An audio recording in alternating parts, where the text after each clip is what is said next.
들어서 그런지 토로토 이거 이게 좋더라고요.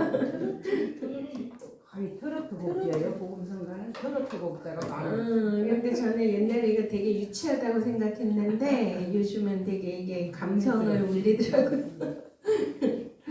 너무 감사합니다. 네.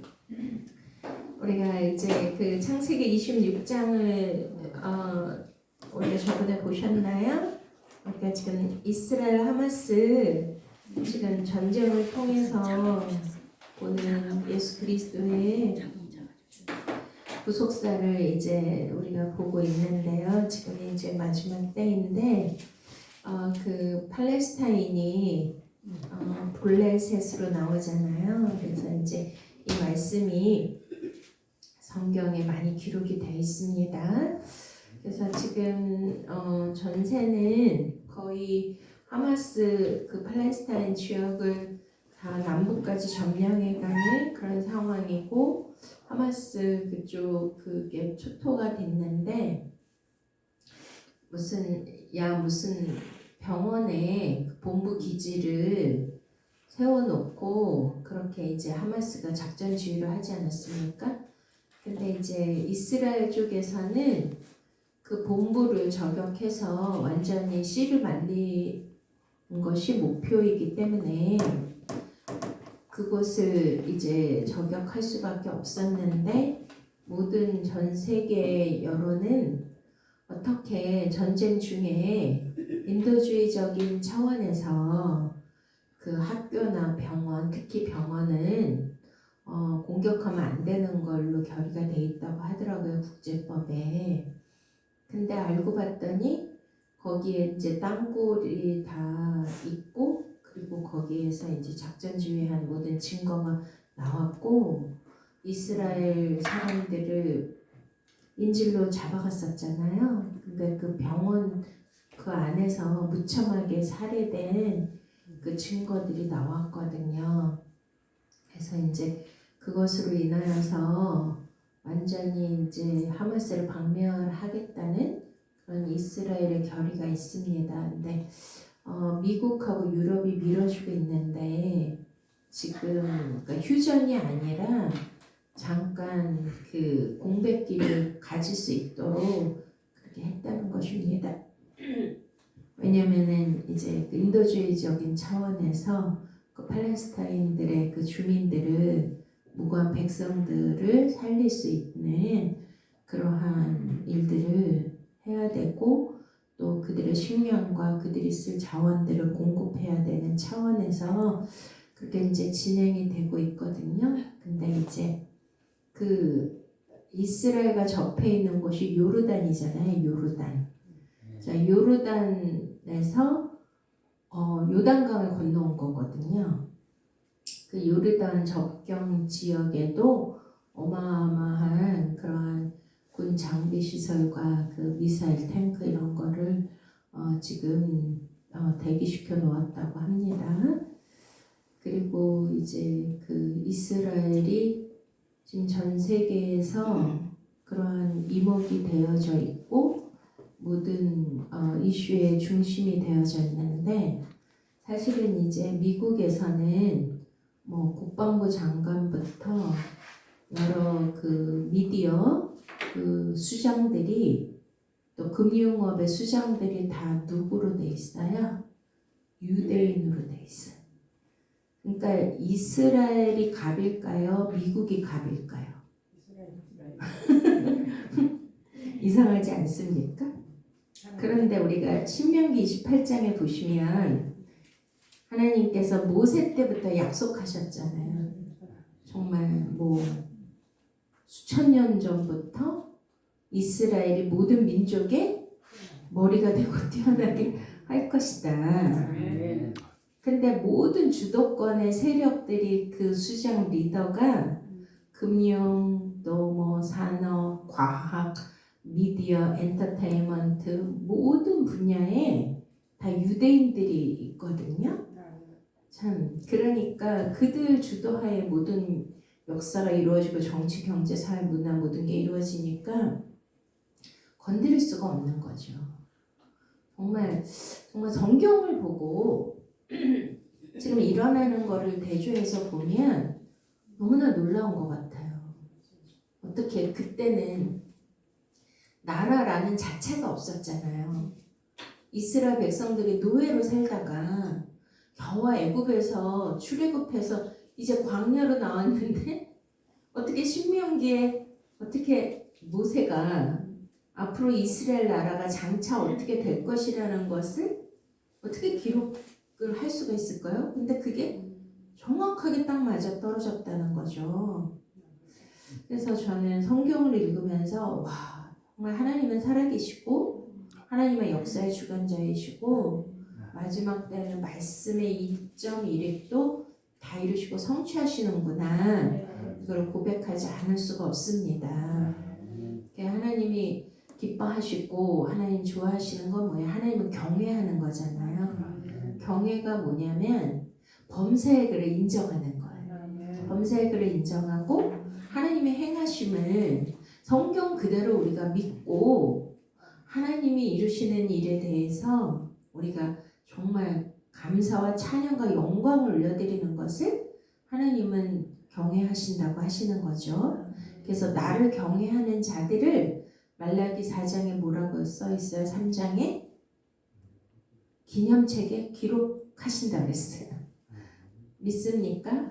그래서 저는 이 이스라엘 팔레스타인 이 전쟁이 그냥 어떤 뉴스와 이슈로 끝나는 것이 아니라 반드시 성경을 통해서 하나님의 일하심과 나타나심을 증거하고 우리가 그 말씀을 우리가 그 모든 사람에게 반포하고 선포함으로써 성경을 보여주고 성경을 증명해드리고 지금 일어나는 모든 일이 하나님의 계획과 섭리 안에서 이루어지고 있다는 것을 그것을 우리가 깨닫고 말을 하고 그거를 인정해드리고 높이는 것을 하나님 원하신다고 믿습니다. 아멘.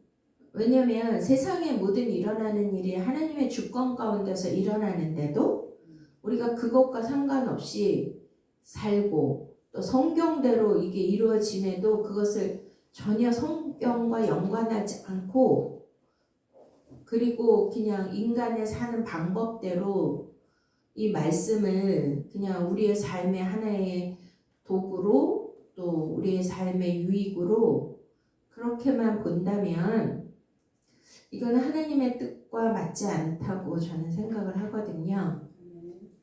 그러니까 지금 두 부류로 완전히 나뉘어지고 있는데요.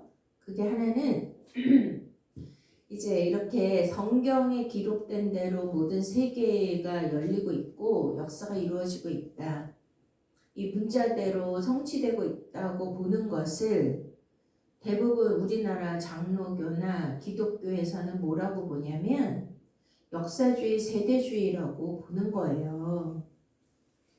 그거를 완전 이단이라고 봅니다.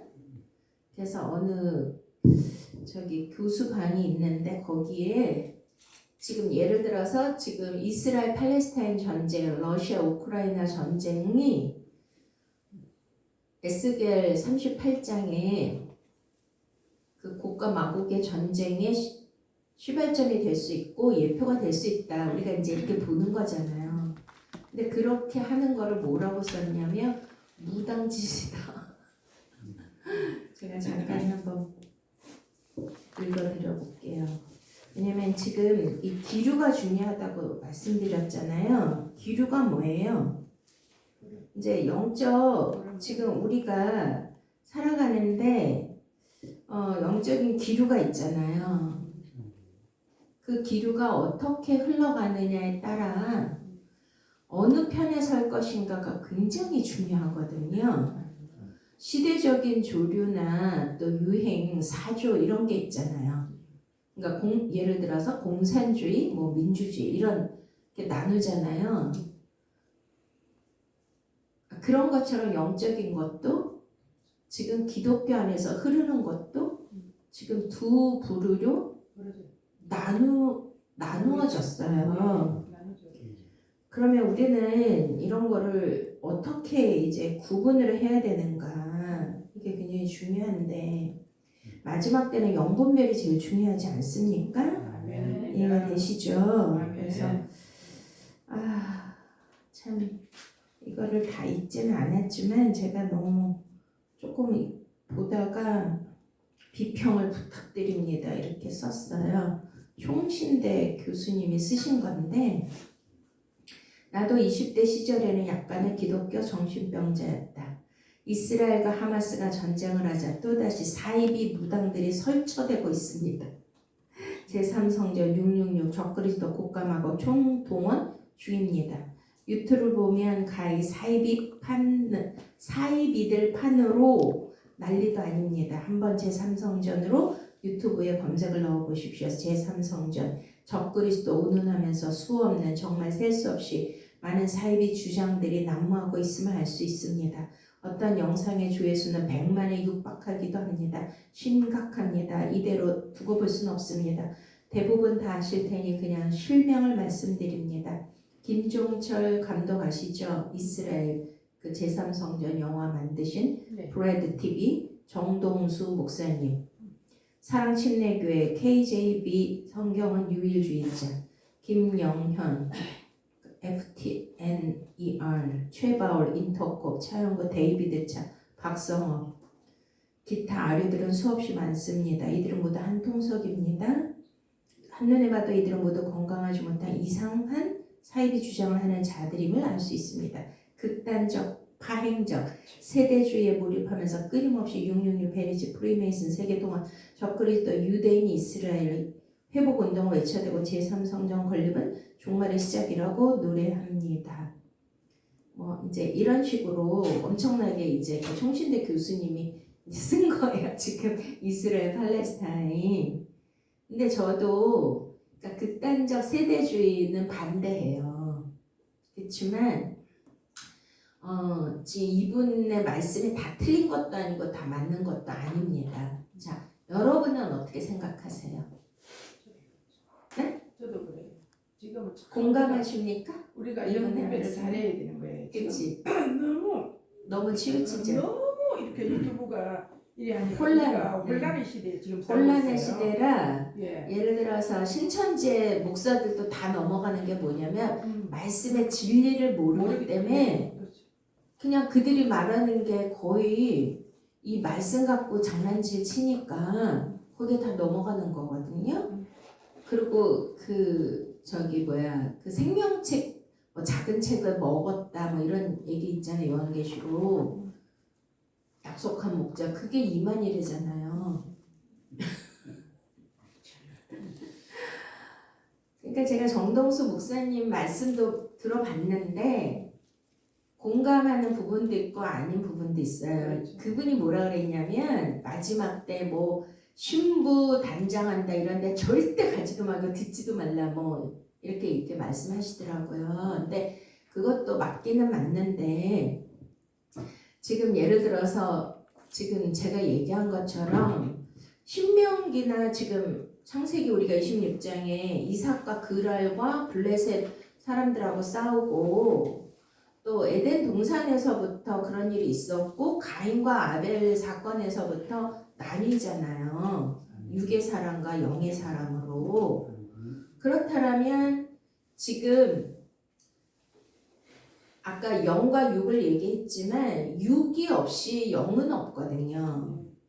구약 없이 신약 없고 율법 없이 복음이 없습니다. 그러니까 율법의 완성은 복음을 깨달을 때 율법의 완성인데 그러면은 지금 이 세상에 일어나는 거를 완전히 무효화시키고 말씀과 무관하다? 이거는 맞을까요? 틀릴까요? 왜 틀리죠? 왜냐면 다니엘서나 요한계시록이나 에스겔이나 이사야서나 선지자서에 뭐가 나오냐면 나라 이름이 나와요. 실명이 나오고 나라 이름이 나와요. 그럼 다니엘서 7장, 9장, 2장에 기록된 나라 이름이 역사 안에서 실제로 그대로 정확하게 이루어졌습니다. 이해가시죠?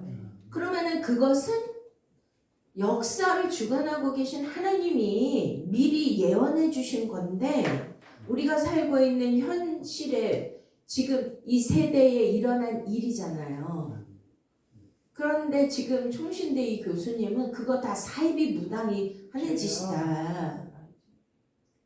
자, 666도 우리가 예를 들어서 영적으로 풀어야 되고 실질적으로도 있다고 했어요, 없다고 그랬어요? 저번에 우리가 이제 키메라 원숭이 그거 보여드렸잖아요. 그리고 뭘 보여드렸어요? 유전자, 우리 안에 DNA에 유전자 지도가 있는데 우리 권사님 그거 보고 깜짝 놀랐잖아요.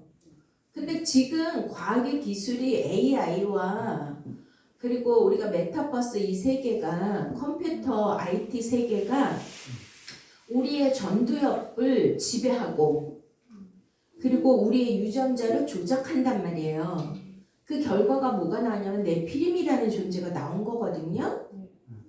그럼 이건 실제로 일어난 일이에요, 아니에요? 실제로 일어난 일이고 지금 비밀리에 단일 정보를 세계 정보를 그들이 다 그거를 지금 전 세계를 지금 리드하고 있잖아요. 거기 유대인들도 있어요. 그래가지고 여기에 진짜 유대인이 아니라고 요한계시록에 나오잖아요. 그러니까 그게 지금 우리는 이거를 영적인 그냥 은혜 안에서 말씀으로만 봐야지 실질적으로 우리 현실에서 어떤 일이 생기고 일어나고 역사를 성경과 연결하는 걸 사입이다 무당이다 이렇게 말하는 거는 총신대 교수가 이렇게 말씀하셨다는 거잖아요. 그러면은 잘 모르는 성도들은 다 누구 말을 믿겠습니까? 큰 교회 목사님 말씀을 믿고 신학자들의 말씀을 믿을 수밖에 없잖아요. 근데 그분들이 다 말씀을 토대로 근거를 가지고 말씀하신 것이지 적그리스도도 성경에 있습니까? 없습니까? 있어요. 666도 있어요? 없어요? 있잖아요. 국가 마국의 전쟁도 나라 이름이 정확하게 세밀하게 기록이 돼 있다는 거예요. 다니엘서처럼. 그러니 지금은 너무나 혼란한 시대예요. 혼란한 시대라 정말 많은 성도들이 미혹되고 예를 들어서 진짜 실제로 666이나 베리칩이나 이런 것이 그들의 그러한 세계 인류 시나리오 그 멸망 시나리오에 뭐 5분의 1만 남기고 다 죽이는 그런 것들을 지금 하고 있고 예를 들어서 뭐 어떤 전염병도 일으키고 여러 가지 하고 있지 않습니까? 그러니까 그런 거를 만약에 우리가 믿지 않는다. 그래서 혹시라도 우리가 그거를 받았다, 맞았다. 그런데 진짜 그게 그거였다. 확률상. 근데 죄는 모양이라도 버리라고 하셨잖아요. 그러면 우리가 확실하게 그거를 정의할 수는 없어도 그건 악은 모양이라도 버려야 되니까 그거를 우리는 받을 필요는 없어요. 일부러 받고 그거는 하나님의 말씀과 무관한 것이다? 그렇게만 볼 수는 없는 거예요. 이해 되십니까? 그래서 참 와, 지금 28 전쟁으로 인해서 이렇게 너무나 많은 일들이 일어나고 있고 유튜브에 혼란스럽게 막 일어나고 있는데 저는 이제 오히려 이것이 많은 사람들의 영혼을 잠자는 영혼들을 깨우는 것이다. 왜냐면 관심 없이 살았는데 제가 얘기했잖아요. 28 전쟁을 통해서 한국 사람이 무슨 팔레스타인과 이스라엘과 무슨 관계가 있겠어요? 근데도 이게 세계적인 이슈가 되니까 그러면 팔레스타인이 원래 팔레스타인 사람들의 땅인데 이스라엘 백성들이 괴롭혀가지고 땅을 뺏으려는 그런 인도주의 차원에서 나쁜 사람들인가? 그러면 그 분쟁의 요인과 분쟁의 근원은 어디인가? 이거를 따지려면 뭘 봐야 돼요? 성경밖에 없거든요. 그러니까 하나님은 어떤 사건을 통해서라도 말씀으로 돌아가게 하시려는 놀라운 뜻이 있다는 것입니다. 자, 지금 제가 뭐 자세하게는 안 봤는데 동물의 세계라든지 그러니까 지구의 원천적인 그 본래의 그 자연 환경을 하나님이 다스리고 계시잖아요. 그러면 생육강식과 또 이제 먹이사슬 그리고 자연의 보존 법칙 이런 것들이 있는데 그거를 하려면 예를 들면 이제 태풍이 불잖아요. 그러면 바다에 엄청난 해일이 막 높이 일죠. 그러면은 그게 인간으로서는 재앙이고 또 그 안에 있는 물고기나 생물들은 그게 재앙이 될 수 있는데 항상 우리는 눈앞에 우리가 근시안적인 문제만 보면 내게는 환난과 재앙과 고난이고 문제와 사건이 될 수 있지만 하나님의 그 큰 그림과 관점에서 봐야 된다고 하지 않습니까? 그럼 하나님의 그 경륜적인 역사에서 관점에서 볼 때 태풍과 해일이 만약에 불었어요. 그러면 재산도 없어지고 거기는 생물들이 막 정신없이 다 죽고 정신이 없이 그냥 막 흩어지고 하는데 만약에 해일이 없으면 태풍이 없으면 어떻게 되는지 아십니까? 바다는 끊임없이 산소를 공급해주지 않으면 다 죽잖아요. 예를 들어서 갈릴리 호수, 갈릴리는 끊임없이 헐몬산에서부터 그 강물이 흘러들어오고 순환을 하기 때문에 살아있는 물이죠. 근데 사해는 죽어있는 물이잖아요. 근데 바다가 파도가 치고 바람이 일고 해일이 불고 태풍 때문에 막 그렇게 요동치는 것은 뒤집으면서 하나님이 거기다가 계속 산소를 공급해줘서 더 많은 생물들이 살아나게 하신다는 거예요. 이해되세요? 그리고 예를 들어서 뭐 지금 화산이 계속 폭발하는데 만약에 그 화산이 폭발을